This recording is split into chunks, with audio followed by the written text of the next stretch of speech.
Hello students, आज हम foods and nutrition में एक बहुत ही महत्वपूर्ण चैप्टर स्टार्ट करेंगे, दैट इज प्रोटीन।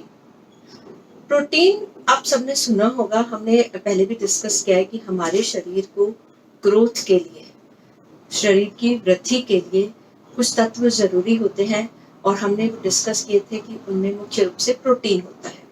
अब प्रोटीन की खोज कैसे हुई? 1838 में मल्डस ने, नीदरलैंड के वैज्ञानिक थे मल्डस, उन्होंने एक ऐसा तत्व खोजा जिसमें नाइट्रोजन होता है और क्योंकि उसमें नाइट्रोजन होता है तो वो एक नया तत्व पाया गया और उसको प्रोटीन नाम दिया गया। बाद में जर्मनी में अन्य वैज्ञानिकों ने भी रिसर्च की और ये पाया कि हमारे शरीर में प्रोटीन एक नहीं होता बल्कि कई प्रकार के प्रोटीन पाए जाते हैं। उसके बाद प्रोटीन की खोज की गई और उसमें ये पाया गया कि इसमें मुख्य रूप से जो तत्व होता है वो नाइट्रोजन होता है। अब हम बात करें तो प्रोटीन जो होता है वो हमारे शरीर में हर जगह पाया जाता है। आप अगर हमारे देखें, बाल है, नाखून है, हड्डियां हैं, त्वचा है, कोशिकाएं हैं, सब जगह प्रोटीन होता है।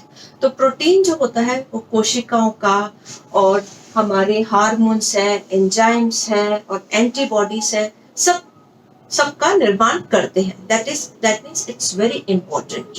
और हम ये देखें तो हमारे रक्त में पाया जाता है, हमारे हड्डियों में पाया जाता है, हर जगह, हर कोशिका में प्रोटीन पाया जाता है। अब प्रोटीन में जो मुख्य रूप से अगर हम इसके रासायनिक संगठन की बात करते हैं तो इसमें कार्बन होता है, हाइड्रोजन होता है और ऑक्सीजन होता है। But the main important thing is कि इसमें नाइट्रोजन होता है। इसमें करीब 16% नाइट्रोजन होता है। और अगर हम देखें तो इसमें कुछ और भी तत्व पाए जाते हैं, अकार्बनिक तत्व भी इसमें कुछ पाए जाते हैं। वो है जैसे जिंक हो गया, है ना, आयरन हो गया, तांबा हो गया, आयोडीन हो गया, सल्फर हो गया, ये भी कुछ मात्रा में पाए जाते हैं। देन प्रोटीन जो है अगर अपन देखें तो मुख्य रूप से हमें दो सोर्स हम कह सकते हैं इसके मेन होते हैं। एक तो प्राणिज प्रोटीन और एक वनस्पतिक प्रोटीन। प्राणिज प्रोटीन मतलब जो कि हमें ये पशुओं से प्राप्त होता है, जो पशु होते हैं और जो आपके एग्स होते हैं, फिश होती है, यानी कि नॉन वेज चीजें जो होती हैं उनसे हमें ये प्रोटीन प्राप्त होता है। और कुछ प्रोटीन जो कि वेजिटेबल्स से, यानी कि दालों से आपको प्राप्त होता है, पल्सेस से प्राप्त होता है। और उसके अलावा हम ये कह सकते हैं सोयाबीन जो होता है वो that is very good source of protein. अब हम बात करेंगे प्रोटीन के रासायनिक संगठन की, that is what is the chemical function of protein, what is it's chemical structure. इसमें हमने पहले डिस्कस किया था कि carbon, hydrogen, oxygen plus nitrogen होता है और मुख्य जो पार्ट होता है वो नाइट्रोजन होता है। प्रोटीन में हमें मेन चीज याद रखनी है कि इसमें नाइट्रोजन होता है, दैट इज 60% इसमें नाइट्रोजन होता है। ये जल में घुलनशील भी होते हैं और जल में अघुलनशील भी होते हैं। यानी प्रोटीन जो होते हैं हमारे बॉडी में डिफरेंट टाइप्स के होते हैं, कुछ वाटर सॉल्युबल होते हैं एंड कुछ नॉन वाटर सॉल्युबल होते हैं। इसके अपघटन से या अपनी लघुतम इकाई, यानी कि जब इसका हम ये कहें कि हाइड्रोलिसिस होता है तो ये अपने न्यूनतम इकाई में परिवर्तित होता है और वो हमने शायद पहले भी डिस्कस किया था, that is amino acid. Amino अम्ल जो होता है प्रोटीन का न्यूनतम इकाई होता है। अमीनो एसिड जो होते हैं वो उसके दो समूह पाए जाते हैं, इसे ध्यान रखिएगा। अमीनो एसिड, इसके दो समूह होते हैं, एक तो होता है एमिनो एसिड समूह, अमीनो समूह जो होता है जिसे हम NH2 बोलते हैं, यह क्षारीय गुण होता है, इट्स एल्कली इन नेचर, ठीक है। और जो दूसरा ग्रुप होता है वो अम्लीय होता है, प्रकृति का अम्लीय इन नेचर, जिसको हम कहते हैं कार्बोक्सिल समूह। कार्बोक्सिल समूह जो होता है COOH, ठीक है। तो इसके दो समूह होते हैं, एक अम्लीय प्रकृति का और एक क्षारीय प्रकृति का। एक को हम बोलते हैं अमीनो समूह और एक को बोलते हैं कार्बोक्सिल समूह। अब बहुत से अमीनो एसिड जो होते हैं वो आपस में मिलकर नया समूह बनाते हैं, ठीक है। हमने ये कहा कि हमारे शरीर में बहुत से प्रोटीन होते हैं, तो ये अमीनो समूह है और जो कार्बोक्सिल समूह है ये आपस में मिलते हैं। ये आपस में मिलते हैं तो इनमें से हम ये कह सकते हैं एक नया फैक्टर बनता है, एक वाटर कंपाउंड रिलीज होता है और एक नया समूह बनता है, नया अमीनो एसिड बनता है। और ये दोनों आपस में, एक अमीनो समूह और एक कार्बोक्सिल समूह है, जो आपस में ये पेप्टाइड बंध द्वारा मिलकर ये एक नया अणु बनाते हैं, ठीक है। और किसी में ये हम ये कह सकते हैं किसी, क्योंकि हमारे शरीर में बहुत सारे अमीनो एसिड हैं, तो कई बार 10 से 12 अमीनो एसिड आपस में मिलते हैं, कई बार 7-8 मिलते हैं, तो इस तरह अलग अलग अमीनो समूह मिलकर कार्बोक्सिल समूह बनकर नए प्रकार का प्रोटीन बनाते हैं। तो जिसमें जितने ज्यादा अमीनो समूह मिलेंगे वो प्रोटीन उतनी ही हायर क्वालिटी का होगा, यानी कि मैक्सिमम जो टाइप ऑफ अमीनो एसिड्स हैं वो आपस में मिलके जब प्रोटीन बनाते हैं तो that is called best protein.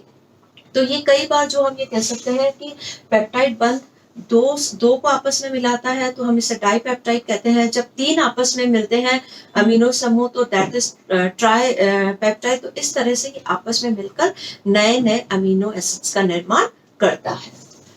अब अमीनो एसिड को अगर हम डिस्कस करें, अमीनो एसिड हमने पहले डिस्कस किया, वो क्या है, न्यूनतम इकाई। जब प्रोटीन का अपघटन होता है, हाइड्रोलिसिस होता है, तो ये अपने न्यूनतम इकाई में बदल जाता है and that is called amino acid. अब ये अमीनो एसिड जो होते हैं इनको हम कह सकते हैं कि 2 प्रकार के होते हैं।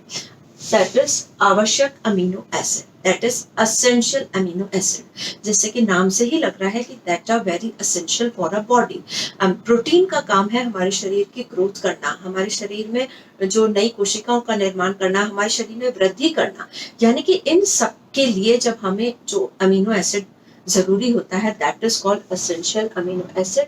और दूसरा होता है अनावश्यक amino acid, that is non essential amino acid. अगर हम यूं देखें तो हमारे शरीर में करीब 20 अमीनो एसिड्स तो होते हैं और ज्यादा भी होते हैं, लेकिन मेन हम 20 अमीनो एसिड्स का मैं आपको बताऊंगी कि ये जो अमीनो एसिड होते हैं, आवश्यक अमीनो एसिड जो होते हैं उनके बारे में हम डिस्कस करेंगे। इनका शरीर में निर्माण नहीं होता।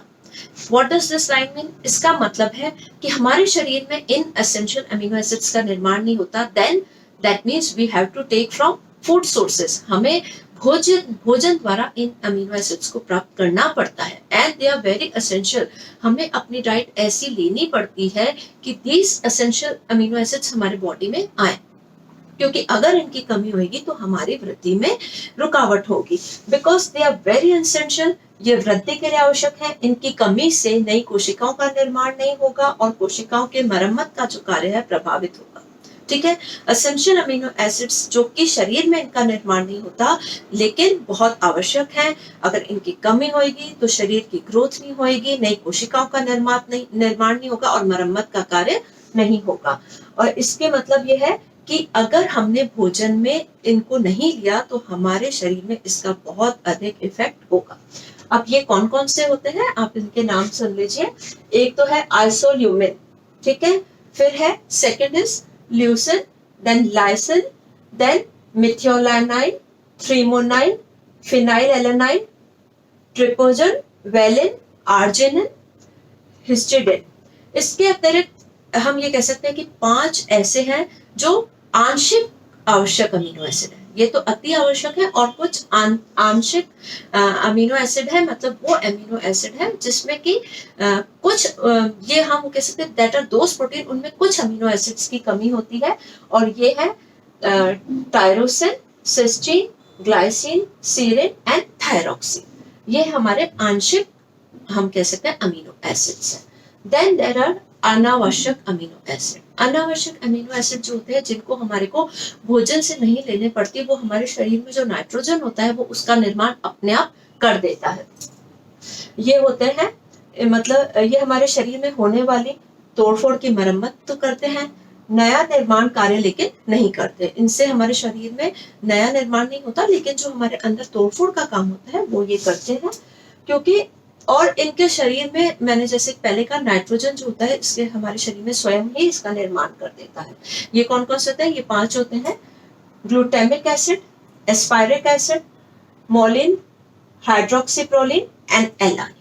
तो ये हम देखेंगे कि अमीनो एसिड जो है आप मेन इसको कह सकते हो 2 प्रकार के होते हैं, essential and non essential. Essential that are very essential but we get from their our food product, and non essential जो कि हमारे शरीर में उनका अपने आप ही निर्माण हो जाता है और वो जो होते हैं हमारे शरीर में तोड़फोड़ और मरम्मत करते हैं लेकिन निर्माण नहीं करते।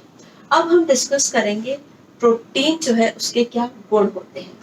प्रोटीन जो इसकी क्वालिटीज होती हैं ये एक कोलाइडल है। दे आर, अगर हम उनको देखते हैं तो कोलाइडल होते हैं, अर्थात विलयन में घुलने के उपरांत भी सूक्ष्म कणों में उपस्थित रहते हैं, यानी कि अगर वो घुल भी जाते हैं तो भी हमें सूक्ष्म कणों के रूप में दिखाई देते हैं, यानी कि कोलाइडल रूप जो होता है उस तरह से दिखाई देते हैं। और कुछ प्रोटीन्स जो होते हैं वो पानी में घुलनशील होते हैं और कुछ सोडियम हाइड्रोक्साइड में घुलनशील होते हैं। गर्म करने पर इनकी घुलनशीलता कम हो जाती है। That means when we heat it तो उनकी घुलनशीलता जो होती है प्रोटीन की वो कम हो जाती है और ये कोगुलेट हो जाते हैं, ये गाढ़े से हो जाते हैं और कोगुलेट टाइप हो जाते हैं। तो इस तरह आपने देखा कि हमारे शरीर में मुख्य रूप से ये प्रोटीन कौन कौन से होते हैं। और जैसे मैंने कहा इनके जो सोर्सेस हैं, अगर हम कहें तो वेजिटेबल प्रोटीन्स जो होते हैं वो दालों में, सोयाबीन में, अनाजों में और पाए जाते हैं। और अगर हम प्राणिज वर्ग की करें तो आपको मीट है, मांस है, फिश है एंड ऑल द ये कह सकते हैं आप एग्स हैं, milk and milk products, they are all rich sources of protein and it's very important for our growth of the body and repairment of our body. अब हम आगे डिस्कस करेंगे कि प्रोटीन का वर्गीकरण कैसे होता है।